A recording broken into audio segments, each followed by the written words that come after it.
Let's get to the trader rundown now with Joe Tigay of Equity Armor Investments. Joe, gold and Bitcoin are in rally mode and capturing imaginations. What do you make of these big runs? Yeah, money started flooding into gold ever since we started to see interest rates coming down. We saw gold breaching $2,000, traded up to 2150, back down close to this 2000 area, but still trading nicely above that area. And this is happening at the same time in December. We're seeing a big run for Bitcoin. We traded up to 44,000 in Bitcoin. This is where people might be starting to say, we're putting money into these inflationary assets. We're worried that the Fed is going to cut interest rates before the economy really slows down enough, and there's going to be a second peak in inflation. And if that happens, we're going to want to own some other assets, some alternative assets, which will grow, grow with inflation. We'll see how that plays out. Historically, this has been a sort of buy the rumor, sell the news event. But again, it's been a spot where people are placing their money, they're placing their bets that inflation is going to happen in 2024.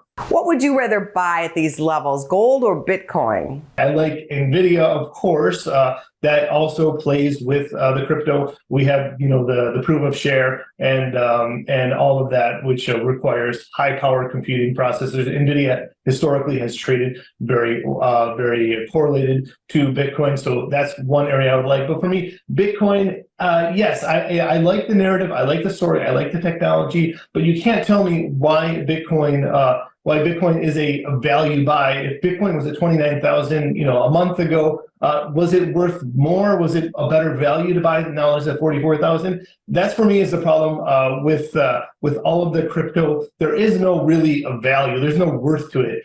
For me, if, an asset needs to be a better buy when it's a cheaper level. For instance, when stocks go down, you're getting a better price to earnings. You actually have a higher probability of success. For Bitcoin, there is no actual earnings. There's no product there. So it's all about what people are willing to pay for it. That for me has the danger of it one day ultimately being a bubble. Smart man. Thank you, Joe.